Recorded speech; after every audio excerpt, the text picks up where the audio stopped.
والد کے دماغی مرض میں مبتلا ہونے کے بعد صرف 16 برس کی عمر میں گرافک ڈیزائنر کے طور پر ملازمت کا آغاز کرنے والی اداکارہ کبرا خان نے شیئر کیا ہے کہ وہ کچھ عرصہ پہلے کینسر کا شکار ہو گئی تھیں، جس کے بعد انہوں نے لندن سے اپنا علاج کروایا اور اب اس موذی مرض کو شکست دینے کے بعد واپس پاکستان آ گئی ہیں۔ ایک ویب سائٹ کو انٹرویو کے دوران اداکارہ نے اپنے کرداروں سمیت اپنی جسامت اور بولڈ لباس پر ہونے والی تنقید پر کھل کر بات کی اور بتایا کہ ان کے والد کو ڈیمنشیا کا مرض ہو جانے کے بعد انہوں نے 16 برس کی عمر میں ہی لندن میں ہی ایک دکان پر گرافک ڈیزائنر کے طور پر کام شروع کر دیا تھا۔ وہیں پر کام کرتا دیکھ کر ایک شخص نے انہیں ماڈلنگ کرنے کی پیشکش کی اور پھر وہ اداکاری کی طرف آ گئیں۔ کبرا نے بتایا کہ انہوں نے صرف 17 سال کی عمر میں اپنا پہلا فوٹو شوٹ برطانیہ میں کروایا، جس کے بعد ڈائریکٹر عدنان قاضی نے ان سے رابطہ کیا اور سوچ دی بینڈ نامی میوزیکل گروپ کے گانے ہمیشہ میں انہیں کام کرنے کی پیشکش کی۔ کبرا خان کے مطابق اس گانے میں کام کرنے کے بعد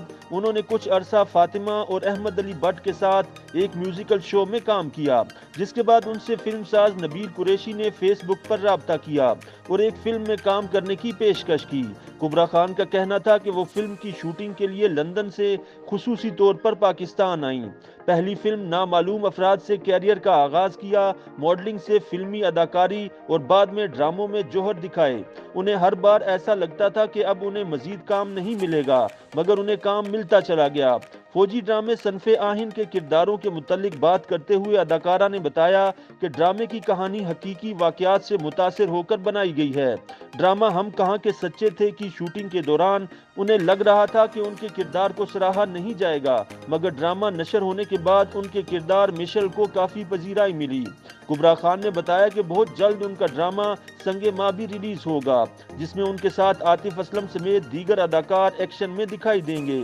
انہوں نے انکشاف کیا کہ کورونا کے دوران وہ زیادہ تر گھر پر رہیں، لیکن جب 2021 کے شروع میں وہ لندن گئیں تو ان کے جسم پر ایک گلٹی نکل آئی اور ان کا ہنگامی بنیادوں پر آپریشن کیا گیا۔ اداکارہ نے بتایا کہ گلٹی کو دیکھنے کے بعد ڈاکٹر نے انہیں بتایا کہ ممکنہ طور پر انہیں کینسر ہے، تاہم اس کی تصدیق آپریشن اور بایوپسی ٹیسٹ کے بعد ہوئی۔ اداکارہ کے مطابق ہنگامی بنیادوں پر ان کا آپریشن کر کے گلٹی کو نکال دیا گیا اور خدا کا شکر ہے کہ ٹیسٹ میں کینسر کی تشخیص نہیں ہوئی۔ انہوں نے اس موذی مرض سے بچنے پر خدا کا شکر ادا کیا اور کہا کہ وہ زندگی دینے والے مالک کا جتنا بھی شکر ادا کریں کم ہے، کیونکہ وہ ایک موذی مرض سے بچیں۔ جب میں واپس لندن گئی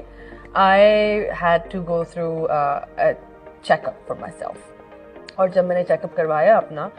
تو ڈاکٹر نے کہا کہ آپ کو پاسبلٹی ہے کہ cancer who. So I remember like saying الحمدللہ and saying کہ مجھے صحیح ٹائم پہ پتہ چل گیا ہے and they said کہ ہمیں آپ کو فوراً سے فوراً آپریٹ کرنا ہوگا کیونکہ this lump that you have has to be removed تاکہ ہمیں پتہ چلے کہ if you are going through cancer what stage are you at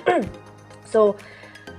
I had the operation and then I had a second operation after that. کبرا خان نے بتایا کہ operation کے بعد وہ پاکستان آئیں تو ان کا وزن بڑھ چکا تھا۔ لوگوں نے ان سے سبب پوچھے بغیر سوشل میڈیا پر ان پر تنقید کرنا شروع کر دی۔ اداکارہ کا کہنا تھا کہ انہیں کبھی ہارمونز کا مسئلہ نہیں رہا اور ان کا وزن کبھی بھی 50 کلو سے زیادہ نہیں رہا، مگر آپریشن اور گلٹی کے بعد ان کا وزن بڑھ چکا تھا، جس کی وجہ سے لوگوں کی باتیں سن کر انہیں پریشانی بھی ہوئی۔ So everyone's like, oh آپ تو بہت موٹی ہو گئی تھی and that made me feel even worse. جب میں واپس آئی لندن سے تو لوگوں نے کہا کہ او فلاں تم تو موٹی ہو گئی ہو بہت زیادہ اور یہ تمہارے تو گردن ہی نہیں ہے اور یہ نہیں ہے، اور میں کسی کو بتا بھی نہیں سکتی تھی کہ یو ہیو نو آئیڈیا کہ میں کون سی جنگ لڑ کے آ رہی ہوں ابھی۔ کبرا خان نے بتایا کہ بڑے وزن کے باوجود انہیں ہم کہاں کے سچے تھے میں کاسٹ کیا گیا اور پھر آہستہ آہستہ ان کا وزن بھی کم ہو گیا اور اب وہ بالکل نارمل ہیں۔ YouTube پر گوگلی نیوز دیکھنے کے لیے youtube.com کی سرچ بار میں googly news T V type کریں۔ گوگلی نیوز کے پیج پر سرخ رنگ کے سبسکرپشن والے بٹن پر کلک کرنا نہ بھولیے۔ YouTube پیج پر اپلوڈ ہونے والی ویڈیوز سے باخبر رہنے کے لیے بیل آئیکن پر کلک کیجیے۔ آپ کو ہر نئی ویڈیو کے بارے میں نوٹیفیکیشن موصول ہو جائے گا۔